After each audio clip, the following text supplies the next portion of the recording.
ఈయన మాటల సమస్య జరిగింది, ఈయన మాట్లాడిన ఆఫీస్ ఏం చేస్తారు, ఈయన మాట్లాడాలి ఇష్యూ జరిగేది ఆఫీస్లో పోయి మాట్లాడతారు పబ్లిక్ ఈ ధర కూర్చోండి.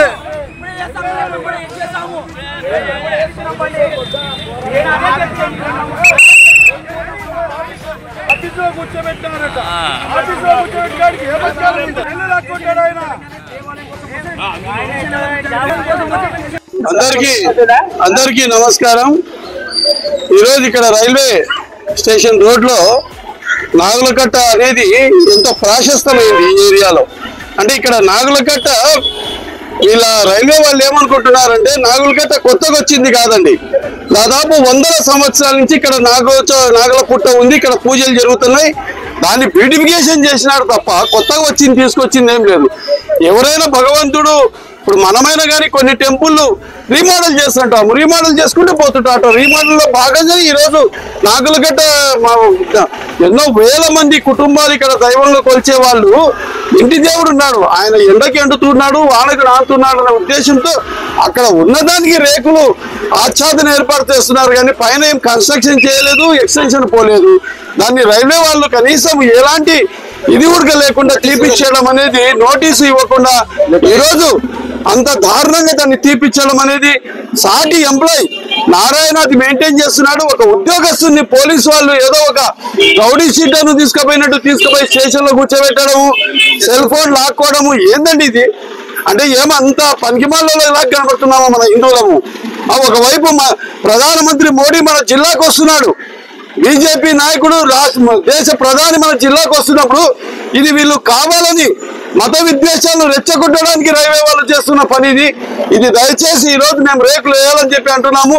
మా డిమాండ్ మీరు ఏదో ఆఫీసర్లకు చెప్తాము, వాళ్ళ నుంచి పర్మిషన్ అంటే 100 సంవత్సరాల నుంచి ఉండేదండి అది. అక్కడ గుడి ఆచ్ఛాదన లేకపోవచ్చు, అక్కడ నాగులకట్ట అనేది 100 సంవత్సరాల నుంచి ఉండేది, అప్పటి నుంచి పూజలు జరుగుతున్నాయి. కాబట్టి దాన్ని అడ్డుకోవడం అనేది మంచిది కాదు. దయచేసి దీన్ని రాజకీయాలకు అంటగట్టొద్దండి. మీకు అందరికీ చేతులెత్తి ముక్కుతున్నా, దైవం జోలికి రావద్దని చెప్పి మరీ వేడుకుంటున్నా. నారాయణ, నేను ఒక గవర్నమెంట్ ఎయిడెడ్ స్కూల్లో గాంధీనగర్ లో పనిచేస్తున్నాను. ఇది గత మా నాన్న తల్లిదండ్రుల నుంచి పుట్ట అప్పటి నుంచి ఉంది. ఇది కొత్తగా వచ్చింది కాదు. వీళ్ళు ఎన్నోసార్లు సాయిల్ టెస్ట్ చేయడం జరిగింది. పుట్టలో మట్టి తీసుకుపోయి కూడా సాయిల్ టెస్ట్ చేసి 60 ఏళ్ళ మ్యాప్ తెచ్చుకొని చూసినారు ఇక్కడ పుట్ట ఉందా లేదా అని. బ్రిటిష్ టైంలో 60 ఏళ్ళ మ్యాప్ తెచ్చి చూసుకొని అప్పుడు నుంచి డెవలప్ అవుతూనే వస్తుంది. నేనేం ఇక్కడ ఏం చేయలేదు. మేమేమన్నా ఇక్కడ డబ్బులు వసూలు చేసుకొని అందరినీ అంటే అదే వేల మందికి అన్నదానం. కరోనాలో ఈ పోలీస్ డిపార్ట్మెంట్ కి రైల్వే ఆర్పిఎఫ్ కూడా 3 నెలలు అన్నం పెట్టిన. కావాలంటే అడగండి ఆర్పిఎఫ్. నేను 3 టౌన్లో కరోనాలో 3 నెలలు పనిచేసిన. కావాలంటే సార్ వాళ్ళు కూడా అన్నారు 3 నెలలు ఇక్కడ అన్నం పెట్టిన ఏకదాటిగా కరోనా టైంలో. అప్పటి నుంచి సార్ కూడా చెప్పిన, సార్ మేమేం చేయలేదు, ఫర్దర్ కనెక్షన్ ఏం లేదు సార్, ఇది కరోనాలో కూడా ఉంది సార్, మా స్థలంలో మేము మీ స్థలంలోకి లోపలికి కూడా ఎంటర్ ఒక అడుగు కూడా లోపలికి కాలేదు.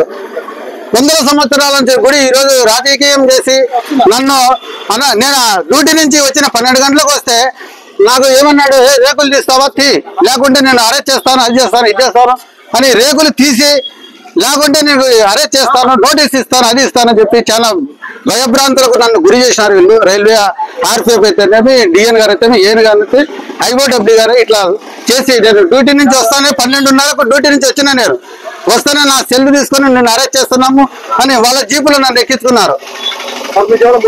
నాకు ముందు ఒక విషయం చెప్పలేదు. 3 నెలల నుంచి వర్క్ జరుగుతుంది, చూస్తున్నారు, పోతున్నారు.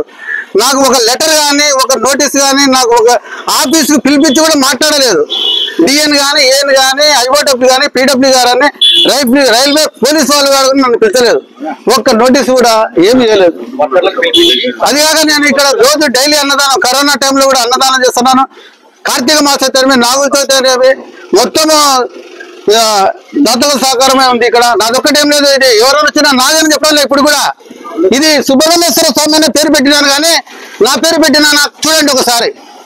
నా పేరు అయితే పెట్టలేదు. దీనికి మద్దతుగా ఇది ఎటువంటి పరిస్థితుల్లో రేకులు మటుకు కంపల్సరీ మీరు గవర్నమెంట్ డిపార్ట్మెంట్ ఫోన్ చేస్తా అంటున్నారు. మీరు లెటర్ ఇచ్చింది, లెటర్ ఉంటే చూపించండి నాకు. లెటర్ ఇచ్చి లెటర్ చూపించకుండా పడగొట్టడం ఏంటి? లెటర్ నాకు చూపించకుండా నన్ను అరెస్ట్ చేసి 12 గంటలకు సార్ తీసుకొని పోయి నా సెల్లు కూడా గుంజుకొని లోపల పెట్టుకొని 6:30కు ఇదంతా తీసేసినారు. తర్వాత రేకులు తీసేసినాక ఫోటోలు పట్టుకొని బయట పంపించుకొని అప్పుడు నాకు బయటకు పంపించినారు. ఇది జరిగిన విషయం సార్. దీనికి నేను చాలా డిపార్ట్మెంట్ గా న్యాయం చేయాలి. ఇది నా ఒక్కరిది కాదు, ఇది వేల సంవత్సరాలు 100 సంవత్సరాలు తాత ముత్తాతల కాలం నుంచి కావాలంటే పుట్ట ఉంది చూడండి, 12 అడుగుల లోతు పుట్ట ఉంది. ఏమన్నా నేను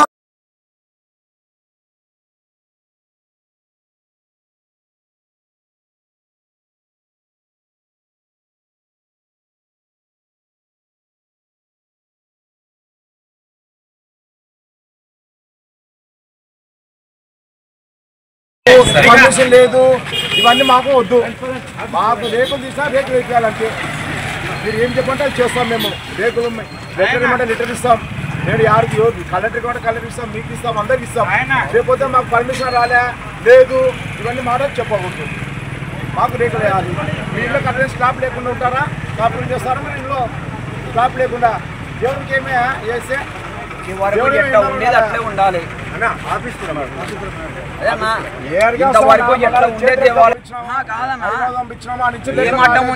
పర్మిషన్ లేదు, రోడ్డు ఉంది అంటే కాదు కదా. ఎట్టి పరిస్థితుల్లో కానీ మాకు రేకులు వేయాలి.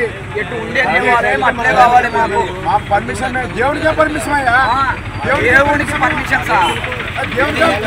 పర్మిషన్ తీసుకోవాలా? నాకు తడకలు వేయాలి. మా దేవాలయము గతంలో ఎట్టు ఉండేదో అదే విధంగా మా దేవాలయం మాకు కావాలా. ఇక్కడ ఏమి ట్రాఫిక్ ఏమి ఇబ్బంది ఏం లేదు. రేకులు ఏం చేసే ట్రాఫిక్, ఆ రేకులు చేసేస్తే ట్రాఫిక్ అయిపోతుందా? ఏం జరిగింది నిన్నటి దినం? నిన్నటి దినం ఏం జరిగింది? నిన్న ఏం లేదు సార్. సార్ ఒక విషయం, నిన్న వచ్చేసి మొత్తం 3 నెలల నుంచి పని జరుగుతుంది సార్. ఇది వర్క్ జరుగుతుంది. దీని మీద ఇంతవరకు అబ్జెక్షన్ చేయలే. అంతా అయిపోయినాక అబ్జెక్షన్ పెట్టినారు సార్.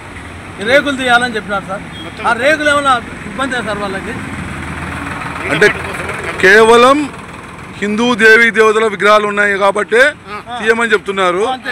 అదే అన్య మతస్థులు ఇలాగే ఉంటే పరిస్థితి వాళ్ళ జోలికి పోలేరంటారు. ఇప్పుడు 3 నెలల నుంచి పని చేస్తున్నారు. 3 నెలల నుంచి ఆఫీస్ పక్కనే పెట్టుకొని. మీకేమైనా నోటీస్ ఇచ్చారా? మాకు ఎప్పుడు ఇచ్చినారు? పీకేటప్పుడు ఇచ్చినారు సార్ మామకి. వాళ్ళు అప్పుడు నోటీస్ ఇచ్చి ఎమ్మడే పిలుచుకుపోయినారు. అప్పుడు ఎమ్మడే పిలుచుకుపోయినారు. ముందు నోటీస్ ఏమి ఇవ్వలేదు సార్. ఇంతవరకు 100 సంవత్సరాల పైన ఉంది సార్ ఇది కాబట్టి. ఇంతవరకు ఎవడు అబ్జెక్షన్ చేయలే. ఇంతమంది ఆఫీసర్లు వచ్చినారు, ఇంతమంది పెద్ద ఆఫీసర్లు వచ్చినారు. ఎవడు కూడా దేవునికి మొక్కుని నమస్కారం చేసుకొని పోయినారు. ఇంతవరకు ఎవడు కూడా అబ్జెక్షన్ చేయలేదు. వచ్చినా కానీ వాళ్ళే అన్నదానానికి ఇంత ప్రసాదానికి డబ్బులు ఇచ్చిపోతున్నారు. ప్రతి ఒక్క ఆఫీసర్ ఇచ్చిపోయినాడు. మళ్ళీ వాళ్ళే మాకు సాయం చేస్తూ వచ్చినారు. ఇప్పుడు ఆఖరిన 3 నెలల నుంచి రేకులు వేసినాక వచ్చి అప్పటికప్పుడు నోటీస్ ఇచ్చి మా తమ్ముడిని తీసుకుపోయి ఆర్పిఎఫ్ లో కూర్చోబెట్టినారు. రేకులు ఇప్పినాకనే పంపిస్తాం, లేకుంటే పంపము, మొత్తం షెడ్ పడగొట్టాలన్నారు. ఇప్పుడు ఒక వ్యక్తిని నిర్బంధించాలంటే కొన్ని ప్రొసీజర్స్ ఉంటాయి, అవైనా పాటించారా వీళ్ళు? ఏమి ఇవ్వలేదు సార్ మాకు, ఏమి ఇవ్వలేదు. ఏమనంటే ఇంట్లో ఏంటంట కేవలం హిందూ దేవాలయాలనే 2 సంవత్సరాల నుంచి లేదు. ఈ పద్ధతి ఎందుకు వచ్చింది? ఆ పద్ధతి నిలబెట్టాలి నువ్వు. ఆ పద్ధతి నిలబెట్టాలి కదా మాకు. ఎందుకు కానీ నిలబెట్టాలి నువ్వు? కేవలం హిందూ దేవాలయ దాంట్లోనే సర్దుకున్నాం. ఏమన్నా రేకులు వేసినాం ఎందుకు? భక్తుల కోసము. ఎండలు వస్తున్నాయి, వాన వస్తుంది, ప్రతి ఒక్కరు బాధపడకూడదని ఉద్దేశంతో రేకులు వేయించుకుంటాం. ఎంత ఖర్చు పెట్టాం అనుకున్నాం సార్. ఖర్చు పెట్టినాక ఇప్పుడు దీనికి ఎవరు బాధ్యులు? ఈ డబ్బులు ఎవడు ఇవ్వాలా? ఆఖరికి విగ్రహాలు కూడా లెక్కలు పంపలేక మొత్తం లేపాలి. రేకులు ఉంటే ఏమడ్డం సార్? రేకులు ఉంటే ఏమడ్డం కాదు సార్. దేవుని భక్తి 10 మందికి వచ్చి ముక్కుని పోయి కదా సార్. అంటే నిన్నటి దినానికి ఈ రోజు తేడా ఏంటి? రేకులు ఉండడం వల్ల ఎలా ఉంది, ఇప్పుడు ఎలా ఉంది పరిస్థితి గుళ్ళో? రేకులు ఉంటే నీ దేవుని దగ్గర దర్శనం చేసుకుని 10 నిమిషాలు కానీ 20 నిమిషాలు కూర్చునేదానికి మనశ్శాంతి ఉంటుంది సార్. ఎండ రేకులు ఉండడం వల్ల నష్టం లేదు, రేకులు లేకుంటే నష్టం లేదు సార్.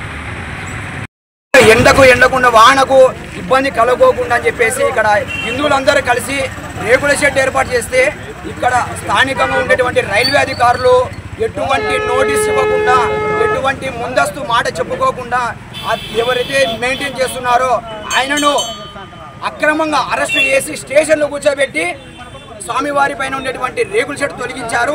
ఆయన దేవాలయానికి ఉండేటువంటి ఇంకోటి రేకులు కావచ్చు, ఇంకొక దేవాలయం సంబంధించిన కాంపౌండ్ కావచ్చు, ఏదైనా కావచ్చు, దేవాలయానికి సంబంధించినటువంటి కూల్చడాల పైన ఎటువంటి నోటీసులు ఎందుకు ఇస్తారు, ఎందుకు కొలుస్తారు?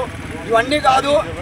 ఏదైతే రేకుల షెడ్ తొలగించారో రేకుల షెడ్డును కూడా వేపించి హిందువుల పైన హిందూ దేవాలయాల పైన దాడులు ఇంకాపై జరగకోకుండా అధికారులు చర్యలు తీసుకోవాలని చెప్పేసి మేము కోరుతున్నాము. అదేవిధంగా ఇదే అంశం పైన నిన్న రాత్రి 11:30 నంద్యాల ఎంపీ పార్లమెంటు సభ్యురాలు బైరెడ్డి శివరెడ్డి గారికి కూడా మేము దృష్టికి తీసుకుపోయాము. ఎమ్మడే ఎంపీ గారు మాకు స్పందించారు.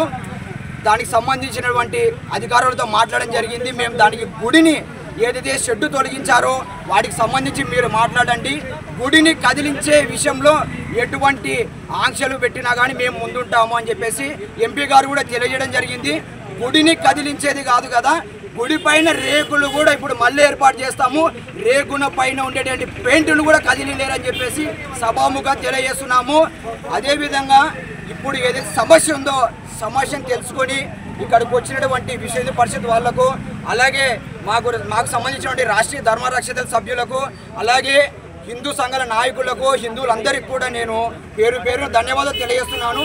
ఇదే విధంగా సమస్యలు వస్తే మనకి ఎన్ని ఉన్నా సరే సమస్య వచ్చిందంటే మాత్రము ఇదే విధంగా ఏకమై మన సమస్యను మనం పరిష్కరించుకోవాలా, మన ధర్మాన్ని మనం కాపాడుకోవాలని చెప్పేసి తెలియజేస్తున్నాను.